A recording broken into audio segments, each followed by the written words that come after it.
I was trapped in addiction, drug addiction, alcohol, sex. Everything I could get my hands on, everything was moving, I wanted to own. I'm glad I sacrificed things like my space for him because he's like a new man now, basically. We wouldn't recognize him, to be honest. Like, he's come so far and I'm very proud. Ik heb nooit getracht om dwelms te doen, nie, maar ik was op peer pressure bij mijn chomies. Ik ben blij om moffie geroepen en ik wil het niet doen. Nie. En de andere skop mij en klap mij en toen loop ik weg.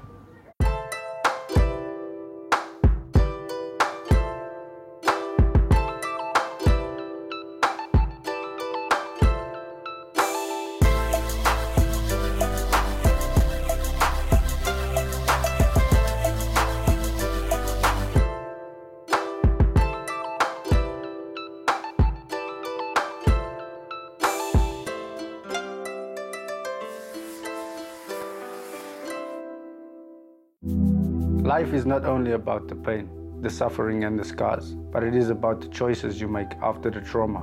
And those choices are choosing to get back up again. My name is Delano Ayer. I'm the house father of Growing Champions and the head of football in Growing Champions. Right now we are at GC House, the safe house of Growing Champions, where we mentor, develop kids into better future leaders and better human beings. We actually bond with these kids. We become a family, we become a unit, and we strive to be better than we were yesterday. Mali, mali, mali, mali, mali, mali, mali, mali, mali, But my life wasn't always this way. It was once extremely dark, and I didn't think I could escape the darkness until I met someone who helped me change my life. I lived in Boksburg, in Reger Park. It's similar to your colored areas, Aldo's, Westbury's, all those places, where we want to see who's the biggest gangster, who has the most murders and whatever. Basically, at the age of 4, I knew what I wanted to do. I could see that this thing is my best friend. And me and this ball would go, and I would kick it against the wall, and it would come back to me. I was always in the middle of this fighting, and I always witnessed it because now it's family fluids, and it affected me. It affected what I love to do because now I had to move from place to place, school to school, all that stuff. Make friends here, it gets taken away from you. So I was robbed from a lot of things being young, and I grew up with that resentment. At that point, I became very despondent. Not knowing if I'm going left or right half of the time, and moving from place to place, Reger Park, Boksburg, this place to that place, and then always having family influences, like none of my family actually know what I do. Yeah, started feeling like I was alone in this world.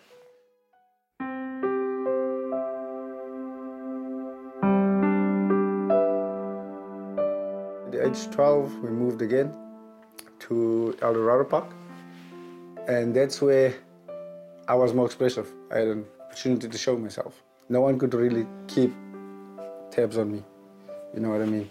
I started sleeping out now, friends' places, all of that, and that's where the trouble began.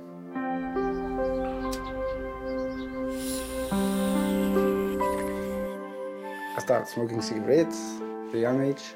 Started building my own hookah pipes and selling them to people. I actually exposed this freedom to a limit where I was trapped. I was trapped in addiction, every sort of addiction, drug addiction, alcohol, sex. Everything I could get my hands on, everything was moving, I wanted to own. And I wanted to command it, do what I want to do, my way or the highway. And people, from liking me, people hated me. I started using crystal meth, every drug I could find, cocaine. I tried glue once, didn't help. It just made me feel sick. Benzene, all that stuff. And I was really taken by my drug of choice, which was crystal meth at the time. And yeah, I mean, I kept on using every day. I just loved the feeling, but I never got the feeling that I got in the first time. And I was chasing it. And I got frustrated and I got angry and I was deteriorating, you know what I mean? Like losing everything I have, selling everything I have, taking money from people that, you know, don't have anything. And yeah, I robbed people to the point where I thought, yes, see, this is cool. I'm king, because now nothing's happening to me. Until the point where I was in and out of courts, get locked up on a weekend, sit there, wait for Monday to come, go to court, back there.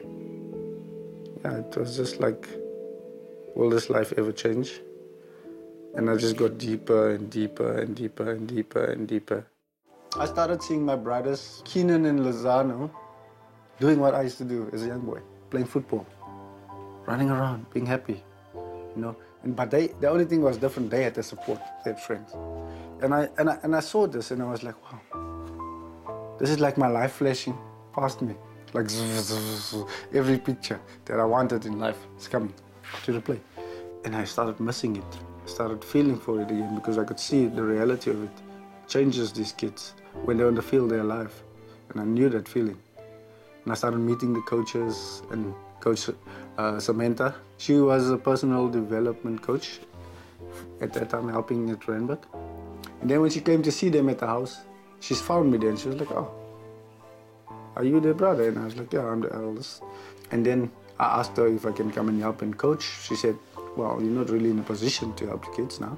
And I asked him, so you're an active drug addict? And he's like, yes, he's been a drug addict for 8 or 9 years or whatever. And I said, do you want help? And he gave this like deep swallow where you saw his Adam's apple running down his neck. And he said, yes, I do. And then he said, but there's something inside me, I can't fight it. And that never left me. We had gone to so many homes, we'd gone to so many places, and just that moment of absolute vulnerability from this gangster was hugely penetrating my soul. The opportunity that I got, this is the part where everything changed for me. From a dark tunnel, stepping out into the light. You know, when you're in a dark place and you go out, it's like almost like unbelievable. I still remember on my mom's phone because I didn't have one, so I was pretending to be my mom, sending a message to Samantha to meet with her because I wanted money. You know what I mean? And she said, okay, I'll meet with you. And she said, okay, I'll come and pick you up this day and this day. Be ready this time. And I woke up early, I got money, and I went to buy me 2 bags of crystal meth. And then waiting outside, and here's the cops. So I took him, I said, get in the car, and he was very agitated because now his cousin was being arrested, they had police issues. He really wasn't in any frame of mind to be taken anywhere. So he came with us, and we had to sort of talk with him for a long time. And I said to him, if you want to change your life, then today's the day. And we've got this grace bed at this place, and you can have it.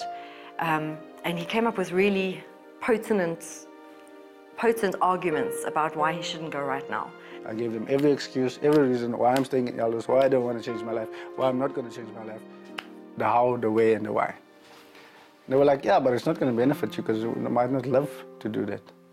I was like, no, positive, I'm going to live. I'm going to shoot this one, I'm going to kill this one because I still have unresolved fights and stuff that I need to get out of the way before I can change my life. That's how I was thinking.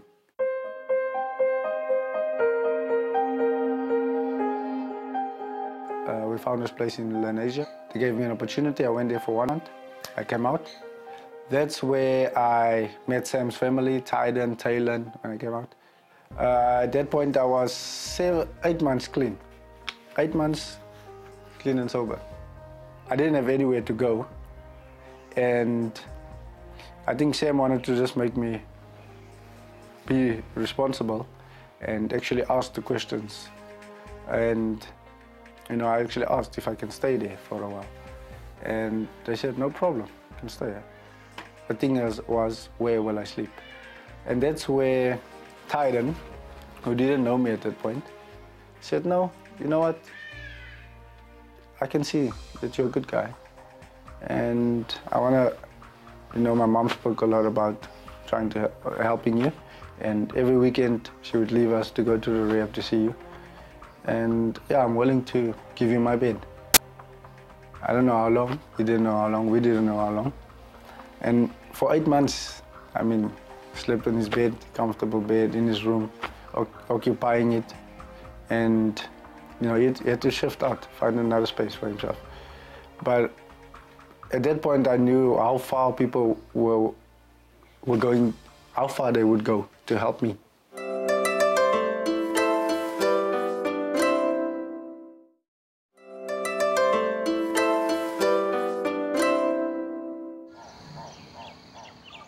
I'm on my way to Fairlands now to go and thank Tyron for what he's done for me and for being such a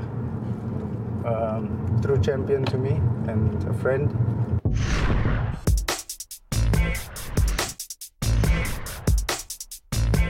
My name's Tyron. I'm 14 years old, in grade 8 currently, and we are in my bedroom that I gave up to someone really close to me for a long time. Well, I feel like Delano was the older brother I never had, really. Like, I never really wanted a brother, I guess. I never knew what a brotherhood was really about till I met him. I mean, I knew like brothers and things like that, but I guess I didn't understand the bond too much. But I'm really happy I have something like that now. I heard a song called Superheroes by The Script, and actually I listened to it. That was the kind of music I liked. And I listened to that song and I felt it described him, you know, and basically everyone in Eldos, because they're all fighting to survive. All the life she has seen, oh, the meaner side of me. They took away the prophet's dream for a prophet on the street. Now she's stronger than you know, a heart of steel starts to grow. It basically says that's how superheroes learn to fly, you know. And I wanted him to feel that. I wanted to show him how I saw him through my own eyes. So I made a video about his life story, basically. Just to show him, like, make him more aware of how far he's come, because sometimes I felt like he didn't realize that when he was, like, giving up or feeling bad or things like that.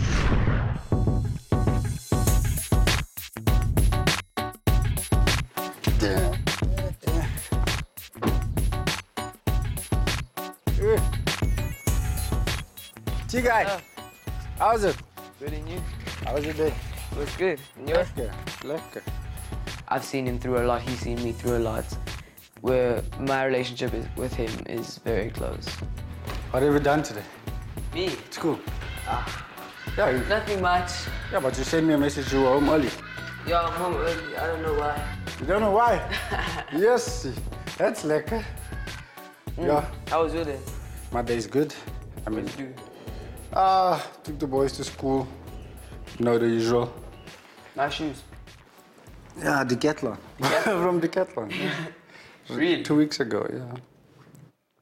You know, we've known each other for a long time now. And I think it's time that I give you some positive recognition of what you've done for me. Like, you know, times when if I look back, if I look at my life and I look back at the times where I wanted to give it all up for nothing, and you were there, and the times when I, you know, didn't care and wanted to throw the towel in, you were there to help me dry the towel. And I just felt that deep sense to thank you, you know what I mean? You're the brother I never had, you're the friend I never had, and at times you're the coach that I need. I have something I want to give to you, but first I want to read it to you.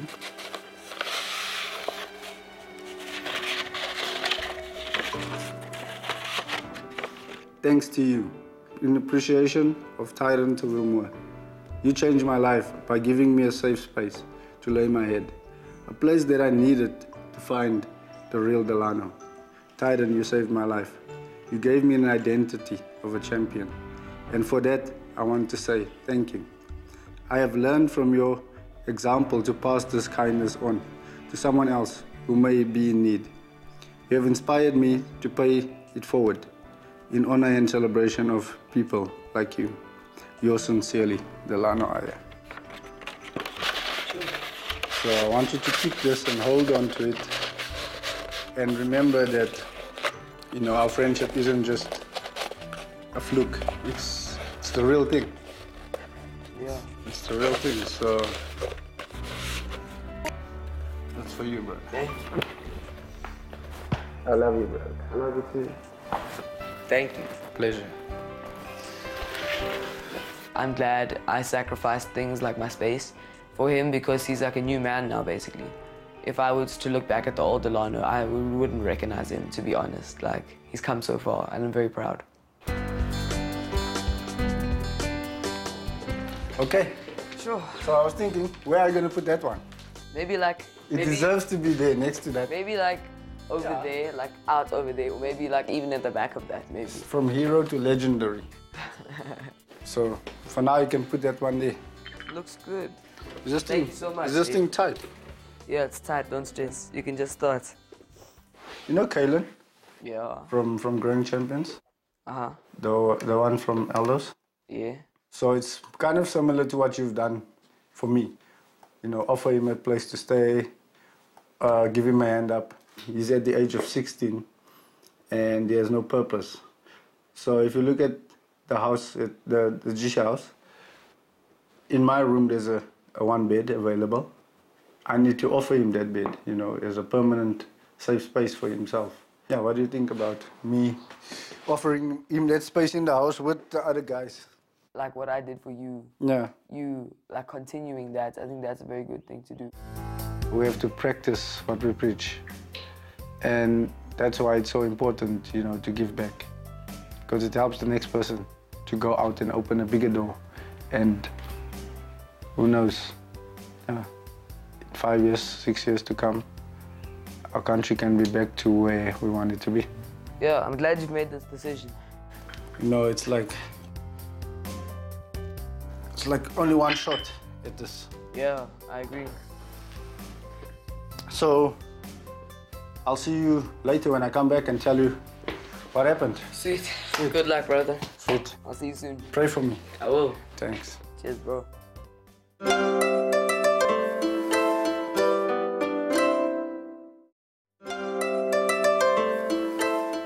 At this point, we are at El Dorado Park Stadium, Extension 9. I'm about to go to the training session. Just give them some drills to do, meet the guys, and also do my pay it forward with Kaylin. That will be the surprise of the training.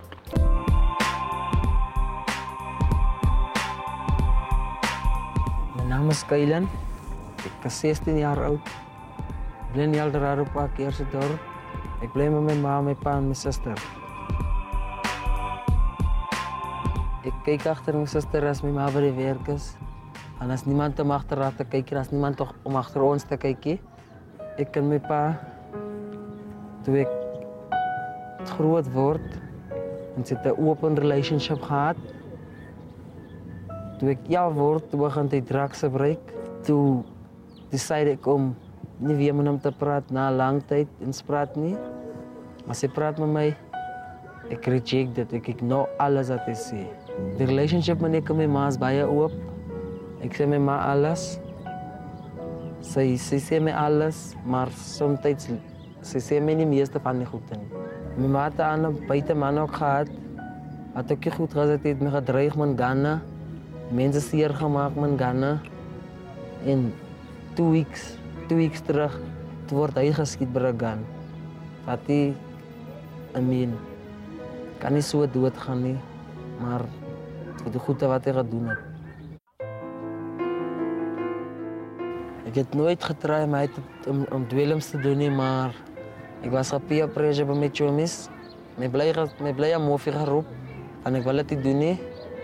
Mijn weg gejaagd, ik heb gelopen, is fijn. Toen ik daar gezet, toen gaan join ik al, toen lag ik al net uit. Ik heb die goed gaan zoeken. Dus blij dat ik zeker zo'n Moffie. En die Annie skop my en klap my en toe loop ek weg.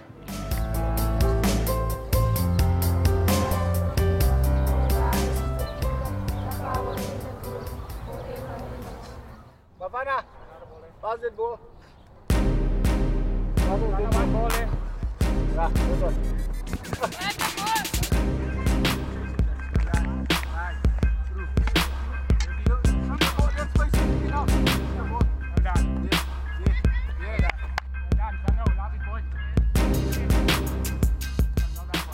Out of this group that I have here, there's about 4 or 5. Kaylen, Lozano, Vano, Cabello. And from now the 13th team, those are the upcoming ones. I'm sure when they reach under 17 level, they'll be long time in clubs like Chiefs, Pirates. That's the avenue we're looking out to open, connections we're trying to make.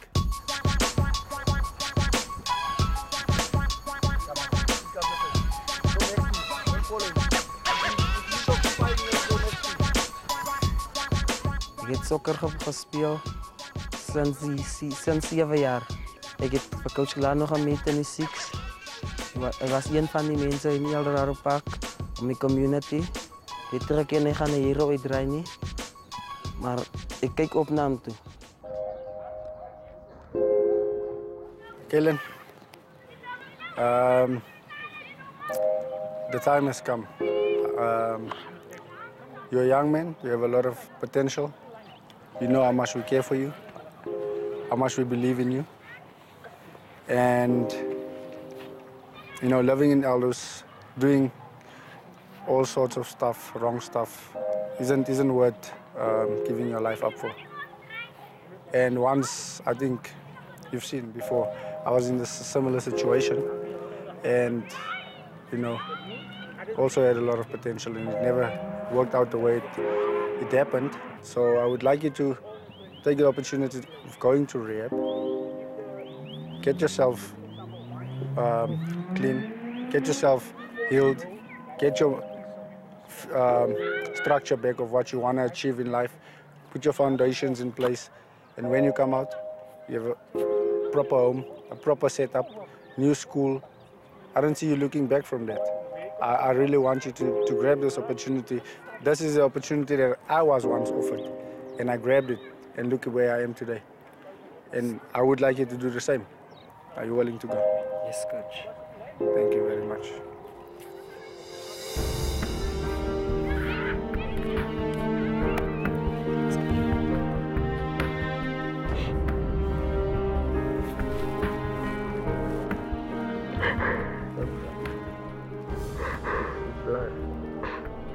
Blood will come to all of us.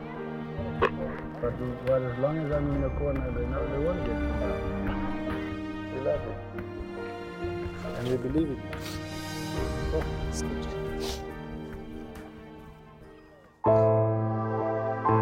Kaylen is instrumental in many ways. He's kind-hearted. He has the attitude of gratitude. He doesn't have all the answers to life, and that's why he's here, to find it. He's the type of boy where you can never doubt in him, on the field, off the field. Born leader. I don't think that he won't reach his goal in life. He will.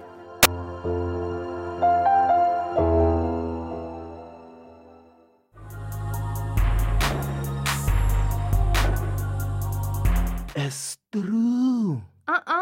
It's unreal.